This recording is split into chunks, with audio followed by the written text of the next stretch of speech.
Hi there, today I wanted to talk about a collected edition that is also available in an Omnibus. This is the Avengers vs X-Men trade paperback. An Omnibus is available. It's really quite expensive and not something I wanted to take a punt on because I'm not the biggest X-Men fan, and to be honest the storyline wasn't really one that I felt I wanted to spend money I could elsewhere allocate for things in my collection too. So I picked up the trade. It's a big old trade. We'll talk about pricing after the flip through, so if you want to skip ahead to that. But what I will say before we get into anything is it's a good quality trade. The whole story is there. And I don't think you're missing out on any particular plot points by not getting the Omnibus. It is a quick read, and you can have a look at the artwork and other such things in a minute, but I would say really think about whether or not you want to get the Omnibus in this instance. But look, let's have a look at the flip through so you can have a better look and say pricing them out at the end. Alright then, so we've got Avengers vs X-Men. This is set in a world where Hope Summers has come back from the future. She is the daughter of Scott Summers and the first mutant born since the House of M event, where the number of mutants were significantly reduced due to the Scarlet Witch. You get a nice layout in the front saying who the players in the book are, and you get this lovely Frank Cho art story with Scarlet Witch that brings you into the book. It's a shame Cho doesn't do more of the art in the main storybook, but yeah, I'll take what I can get. I just like his art. I'm a fan of it. John Romita Jr. does the art thereafter for most of the book. So you have this lead in where the X-Men are living on their island Genosha. They are isolated, and Scott Summers sees Hope as a messiah, a Jesus-like figure. Anyway, the Phoenix Force is coming. It's coming for Hope, and the X-Men get wind of this and wants to stop this or control it because they feel that it's too powerful for Hope to have. Scott just loses his shit and starts fighting them, and you get what is the first of many fights. This is really a just who can we get to fight who book. There are some nice ideas in it, because when the Phoenix Force actually comes, it splits and it goes into 5 different people from the X-Men. And what happens is they actually start making a good change for the good in the world.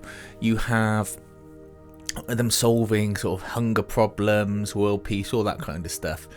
And you see that if they could just manage that, and if Scott Summers could just lose this sort of view of Hope as some sort of Christ-like figure, everything will be okay.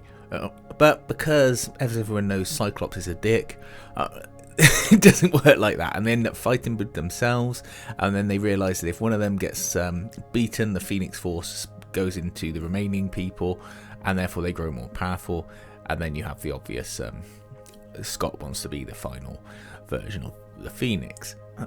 Captain America doesn't get away scot-free as well. I mean, he should just leave things, but he can't, and I'm sure there's commentary there on, you know, superpowers and who has the biggest bomb, and them not liking other people having weapons that might be able to beat them, and being insecure and things like that. Anyway, it's a fun story. It's a quick read. It didn't turn me off the X-Men. I'm not the biggest X-Men fan, but totally worth having a look at if you can get it cheap enough. Okay, so that was the book. So great art. Shame there wasn't more of the Frank Cho art in it, unfortunately. Whether he did some of the tie-ins, I don't know. That might be me and my ignorance. But price-wise, you can pick this up for less than a tenner now, and it's a big old bit of book as well, and it's well made. It feels like a quality book.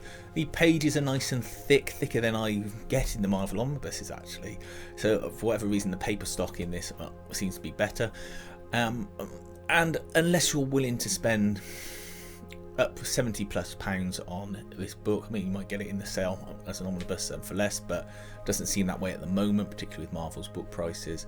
I really think it's something where you can just get away with getting the trade or some sort of deluxe edition hardcover for significantly less, particularly if you've got a publisher's return mark on it, which I don't on this actually, but I still got this from World of Books, so say used, for less than a tenner. So a nice addition to my collection. Happy with the story, don't need any more. There is a graphic audio version of this story available as well that you can listen to. It's really well done, and I think that's a nice companion to it. So if you're looking to spend an extra tenner or something, go on their website, see if they still got that available, or track it down on some I think Audiobook Bay is a good place to get copies of audiobooks. See if you can get it on there, and it's a nice companion. Look, thanks for watching. Give us a thumbs up if you got anything from this video, and see you around.